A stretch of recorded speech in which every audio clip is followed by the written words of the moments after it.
Halo, selamat datang pada video pembelajaran hari ini. Kali ini kita akan belajar terkait materi fungsi kuadrat, terutama pada subtopik karakteristik fungsi kuadrat. Tujuan pembelajaran kita pada hari ini yaitu peserta didik dapat mengidentifikasi sifat-sifat fungsi kuadrat dengan benar. Kemudian yang kedua, peserta didik dapat menginterpretasikan ke dalam bentuk grafik dengan tepat dan benar. Dan yang terakhir, peserta didik diharapkan dapat menyelesaikan permasalahan yang berkaitan dengan fungsi kuadrat dengan tepat. Nah, kita lebih dulu mengenal dulu apa itu fungsi kuadrat. Nah, jadi pengertian dari fungsi kuadrat yakni di mana fungsi kuadrat itu adalah sebuah fungsi polinomial atau suku banyak di mana pangkat tertinggi dari variabel atau peubahnya itu adalah 2. Nah, jadi kita udah paham ya apa itu fungsi kuadrat. Nah, selanjutnya bentuk umum dari fungsi kuadrat. Jadi bentuk umum fungsi kuadrat itu adalah f(x) sama dengan ax kuadrat ditambah bx ditambah c.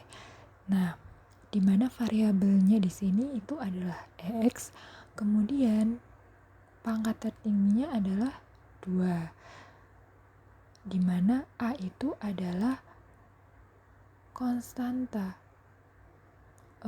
Koefisien dari variabel x kuadrat dan b adalah koefisien dari variabel x dan c itu merupakan konstanta. Nah, coba kita perhatikan dari gambar grafik di sini. Nah, dari sini kita dapat mengetahui karakteristik dari fungsi kuadrat yang berdasarkan nilai A. Dari gambar ini dapat kita lihat bahwa terdapat perbedaan pada gambar grafik, di mana ada grafik yang bentuknya itu terbuka ke atas dan terbuka ke bawah. Kemudian ada grafik yang lebih lebar dan ada yang lebih sempit.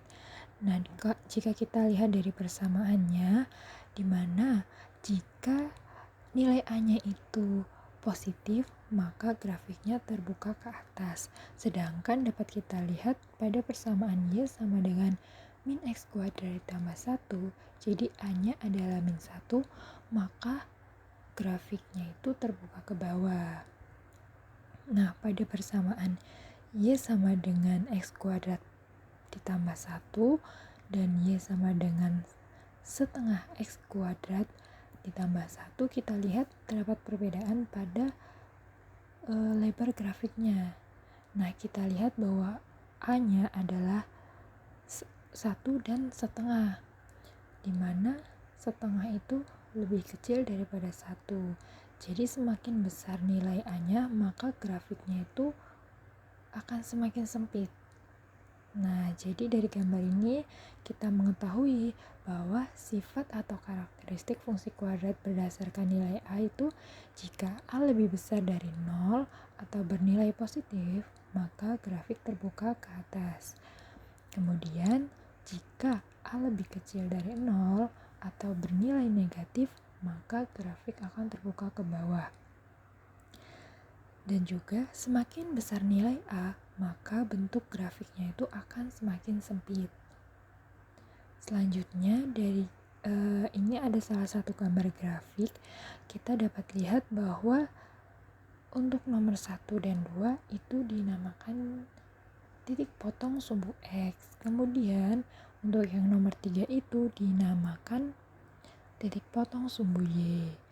Nah, kemudian yang keempat itu adalah titik puncak dari grafik, dan yang terakhir yang nomor 5 adalah sumbu simetri, di mana sumbu simetri adalah garis yang membagi grafik menjadi 2 bagian sama besar. Kemudian kita akan mempelajari bagaimana cara menggambar grafik fungsi kuadrat. Yang pertama, ketika kita akan menggambar grafik fungsi kuadrat, kita harus menentukan terlebih dahulu titik potong sumbu X dan Y. Kemudian, menentukan sumbu simetri dengan rumus X sama dengan min B per 2A. Selanjutnya, kita menentukan nilai ekstrimnya dengan rumus Y sama dengan min dari diskriminan per 4A. Nah, selanjutnya menentukan titik puncak di mana P sama dengan XP, YP. Di mana XP itu diperoleh dari tadi sumbu simetrinya dan YP adalah nilai ekstrimnya. Kemudian setelah kita memperoleh titik-titiknya, kita letakkan titik-titik tersebut pada bidang koordinat kartesius. Nah, kita juga dapat membuat beberapa titik bantu dan kemudian setelah itu kita hubungkan titik-titik yang ada.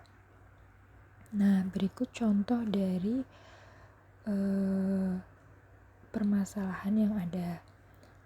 Contohnya adalah gambarlah grafik fungsi dari fx sama dengan min x kuadrat dikurang 6x ditambah 7. Nah, jadi kita mengetahui dari fungsi kuadratnya diperoleh, maka A-nya sama dengan min 1, kemudian B-nya adalah min 6, dan C-nya adalah 7. Dan yang ditanya bagaimana gambar dari grafik fungsi kuadrat tersebut. Nah, jadi pertama kita menentukan dulu titik potongnya.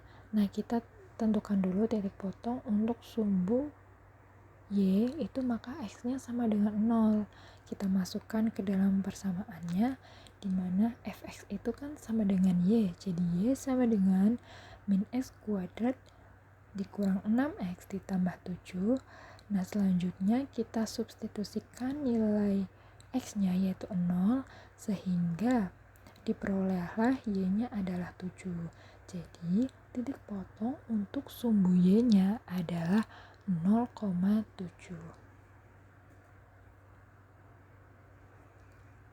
Selanjutnya kita tentukan titik potong untuk sumbu sumbu X, di mana untuk sumbu X maka Y-nya adalah 0.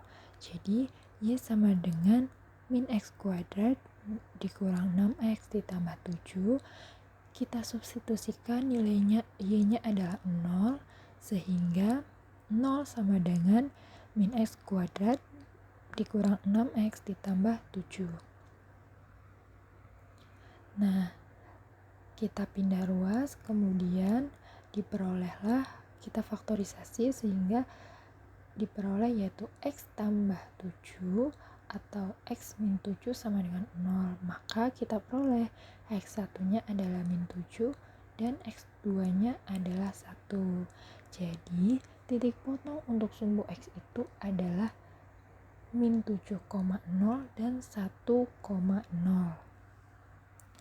Selanjutnya setelah kita menentukan titik potongnya, kita menentukan sumbu simetrinya, di mana rumusnya itu X sama dengan min B kuadrat min B per 2A, sama dengan di mana B-nya adalah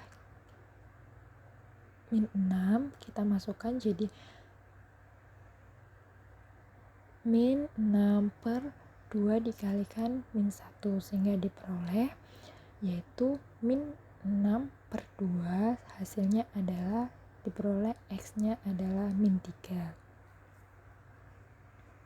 Selanjutnya kita tentukan nilai ekstrimnya, yaitu dengan rumus Y sama dengan min negatif dari diskriminan dikurang 4A, di mana diskriminan itu rumusnya adalah B kuadrat dikurang 4AC. Sehingga kita substitusikan dari nilai-nilai yang sudah diketahui. Jadi Y sama dengan min dari min 6 kuadrat dikurang 4 dikalikan min 1 dikali 7, kita bagi dengan 4 dikali min 1, sehingga diperoleh Y sama dengan min dari 36 ditambah 28 per min 4, sehingga diperoleh yaitu Y sama dengan 64 per 4, hingga hasil akhirnya adalah Y sama dengan 16. Sehingga titik puncaknya kita peroleh yaitu untuk XP-nya adalah min 3 dan YP adalah 16. Kemudian kita menentukan titik bantu. Dari persamaan fx sama dengan min x kuadrat dikurang 6x ditambah 7, dimana kita misalkan x-nya adalah min 1, selanjutnya 0, 1, 2, 3. Kemudian diperoleh nanti y-nya adalah untuk x sama dengan min 1, y-nya adalah 14, sehingga x, y adalah min 1, 14. Untuk x sama dengan 0, maka y-nya adalah 7. Kemudian x-nya ada 1, itu y-nya adalah 2. Untuk x sama dengan 2, maka diperoleh nilai y-nya adalah min 1. Dan terakhir untuk x sama dengan 3, maka y-nya adalah min 2. Nah, dari hasil titik-titik yang diketahui, kita dapat menggambar grafik tersebut. Yaitu kita peroleh bahwa grafiknya terbuka ke bawah, karena tadi nilai A-nya itu negatif atau A-nya lebih kecil dari 0. Nah, selesai pada pembelajaran hari ini. Di sini ada contoh soalnya. Silahkan kalian kerjakan untuk latihan soal. Sekian pada pembelajaran hari ini. Terima kasih. Sampai jumpa di pertemuan selanjutnya.